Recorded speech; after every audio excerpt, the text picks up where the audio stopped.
Hey, Mbolo Salem, salut tout le monde, j'espère que vous allez bien. Bon retour sur notre chaîne YouTube Géo TV.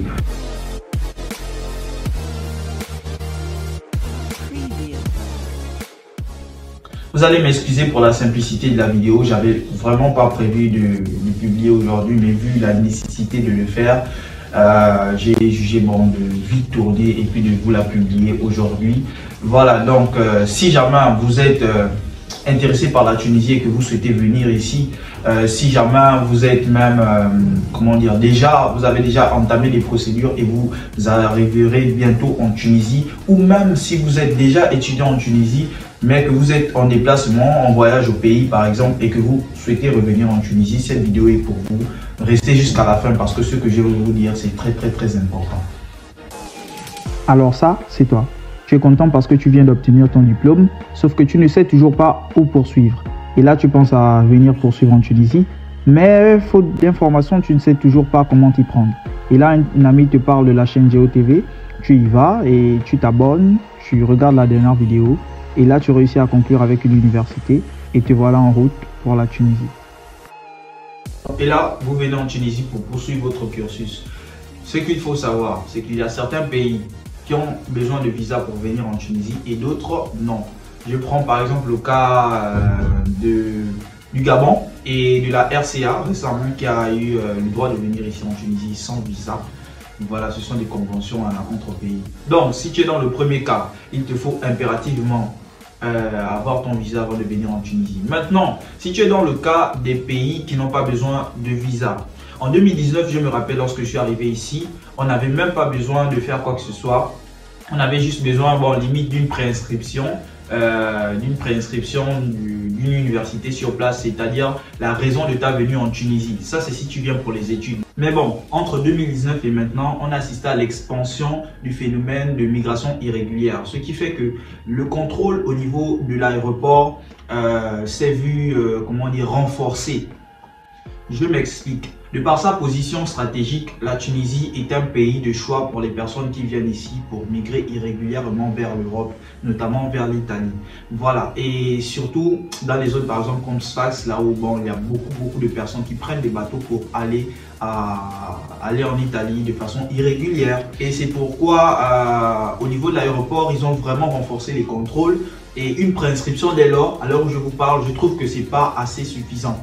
Pourquoi je le dis? Parce qu'il y a depuis un moment déjà plusieurs étudiants qui se sont vus refoulés donc dans leur pays, étant donné que voilà, par rapport au contrôle en fait, ils ont eu des contrôles à l'aéroport, ils ont subi des contrôles à l'aéroport et bon, les agents de l'aéroport ont jugé que c'était pas trop, en fait, c'était pas plausible la raison de leur venue en Tunisie. Et certains même étaient déjà résidents en Tunisie, donc étudiants en Tunisie, et ils se sont vus refoulés. Et le problème ici, c'est que dès que la procédure de refoulement a été enclenchée, même si l'école vient parler, même si les parents viennent parler, même si l'ambassade vient parler, quel que soit ce qui se fait, vous pouvez vous retrouver refoulé, voilà, et vous allez encore devoir payer un autre billet peut-être pour revenir en Tunisie. Récemment, j'ai par exemple lu ce circulaire de la communauté nigérienne qui mettait en garde ses ressortissants, ses communautaires, au sujet de différents refoulements qui ont lieu au niveau de l'aéroport Tunis-Carthage. C'est pourquoi je vous conseille de faire votre inscription avant de venir en Tunisie. Si jamais vous êtes déjà résident, vous pouvez par exemple vous munir de votre carte de séjour en revenant. Donc c'est déjà une raison, on appelle ça comment? C'est déjà une justification, la justification que vous étiez déjà dans le pays. Mais je ne trouve pas toujours ça suffisant. Donc le mieux c'est de faire votre inscription depuis le pays et de venir avec votre attestation d'inscription. Parce que lorsque vous faites l'inscription au niveau de l'école, l'école vous remet une attestation d'inscription. Et là encore, bon, c'est un peu compliqué parce que si vous n'êtes pas vous-même dans le pays, pour faire l'inscription, c'est un peu, voilà, est-ce que vous êtes sûr de l'école? Est-ce que vous êtes sûr d'une personne à qui vous pouvez remettre l'argent?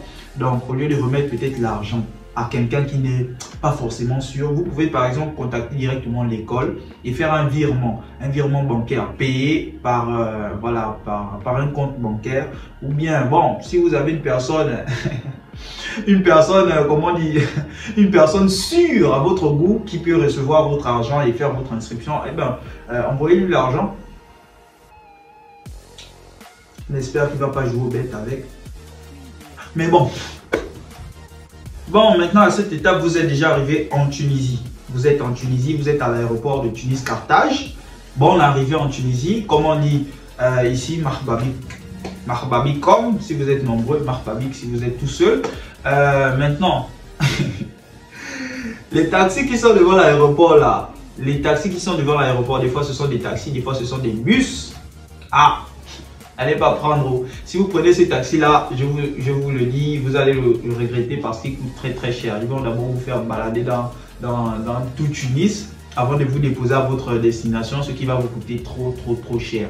Donc c'est mieux d'informer quelqu'un, soit informer l'école. Normalement, lorsque vous venez ici, l'école doit envoyer quelqu'un pour venir vous chercher. L'école doit envoyer quelqu'un pour venir vous chercher si c'est une école privée. Ou si vous avez déjà un parent ou un ami ici, demandez-lui de venir vous chercher à l'aéroport Tunis-Carthage. Voilà, au lieu de vous retrouver à devoir prendre un taxi qui va vous faire balader. Et vous pouvez aussi activer le Google Maps hein, et puis taper l'itinéraire et puis il va vous emmener. Voilà, vous suivez l'itinéraire, vous lui demandez de suivre l'itinéraire jusqu'à votre destination. Donc pour ceux qui vont par exemple, qui doivent venir à Sfax ou bien aller même à Monastir ou quelque chose comme ça, voilà, vous tapez station de louage Monsef B et puis il vous dépose là-bas et de là-bas vous prenez un bus qui vous emmène à votre destination. Mais bon, c'est pas trop prudent de faire tout ce voyage là seul. Donc c'est mieux quand même que vous ayez quelqu'un qui vient vous chercher à l'aéroport. Et à ne surtout pas oublier, avant de voyager, n'oubliez pas de changer le franc CFA en dinars. Vous changez le franc CFA ou bien je ne sais pas comment on appelle le franc en Afrique de l'Ouest. Bref, le franc que vous aurez, changez-le en euros parce qu'on voyage avec l'euro. Même au niveau de l'aéroport, tous les achats se font en euros. Lorsque vous arrivez sur place en Tunisie, changez de nouveau l'euro en dinars. Et une fois arrivé en Tunisie, disons que vous avez déjà le dinar, mais vous ne savez pas, vous ne connaissez pas trop la valeur du dinar encore parce qu'une fois arrivé dans le pays, vous vous dites que voilà, vous allez faire beaucoup de conversions pour dire que ah ça là j'aurais acheté ça à je sais pas 1000 francs et j'achète ça à 200 francs. Mais attention parce que la valeur de la monnaie, ce que représente 5 dinars, parce que 5 dinars c'est l'équivalent de 1000 francs, mais ce que représente 5 dinars c'est à peu près, moi je dirais 2000 ou voire même 2500 chez nous. Donc ce que tu peux acheter avec 1000 francs ici, c'est ce que tu peux acheter avec 2500 chez nous. Donc gardez-vous de jouer les pharo, de commencer à jouer, à manger l'argent. Voilà. Ne soyez pas des mangeurs d'argent parce que vous allez très vite le regretter. Laissez d'abord le temps au temps. Laissez-vous vous affilier à la monnaie. Je ne sais pas comment dire. Laissez-vous le temps de comprendre comment ça fonctionne le dinar ici parce que ça va très vite. Voilà, en tout cas, tout ça, ça fera l'objet de toute une vidéo lorsque nous parlerons du coût de vie en Tunisie et ça sera juste après la vidéo en rapport avec le logement en Tunisie, les logements pour les étudiants en Tunisie. Et je remercie Jafar, voilà, qui m'a donné ce sujet, qui m'a écrit sur mon compte Instagram. Vous pouvez également m'écrire sur mon compte Instagram si vous avez besoin de quelque information, que ce soit à propos de la Tunisie, à propos d'une université ou quelque chose comme ça, que vous aider à faire l'investigation. Donc voilà, et je ne réponds qu'aux abonnés. Voilà. La pub. Voilà, comme vous pouvez le constater, je suis en fier de ma mère. J'ai commandé mon t-shirt depuis le Gabon parce que j'ai vraiment aimé et apprécié le concept. C'est simple et surtout c'est créatif et il y a un beau message derrière parce que nous sommes chacun fiers de nos mères. Donc je vous invite à commander votre t-shirt, à commander votre accessoire ou bien même à commander votre pull chez la marque Fier de ma mère. Je vous mets le numéro ici, vous pouvez les contacter et voilà. Beaucoup de force à la marque Fier de ma mère. Voilà, et en venant ici, il n'y a pas les vêtements que vous pouvez amener qui vont flatter les gens.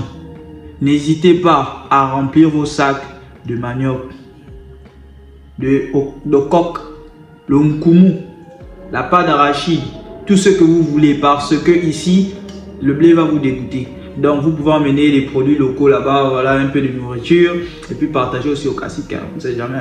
Donc n'oubliez pas ma part si vous venez, n'oubliez pas ma part s'il vous plaît. Je vous ai aidé, n'oubliez pas ma part.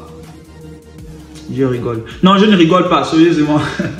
Voilà, n'hésitez pas à me laisser un message si jamais votre démarche marche et que vous venez ici en Tunisie. Voilà, écrivez-moi sur mon compte Instagram, posez-moi toutes vos questions. Voilà, et on pourra peut-être partager quelque chose ensemble. Merci beaucoup, merci pour vos abonnements, pour vos likes. La chaîne a aujourd'hui 1 an et je me réjouis de savoir que nous sommes aujourd'hui plus de 400 personnes ici, donc connectées et voilà, qui regardent les vidéos. Merci beaucoup. N'hésitez pas à regarder toujours les vidéos jusqu'à la fin. Merci également à toutes les personnes qui ont commenté la vidéo. J'ai nommé Ivan Armel. Merci également à Stacy Mintogo. Merci à Raouldoa. Merci à Trésor Carter qui ont commenté ma dernière vidéo. Alors je vous dis à bientôt pour une nouvelle vidéo. D'ici là, portez-vous bien. On est ensemble.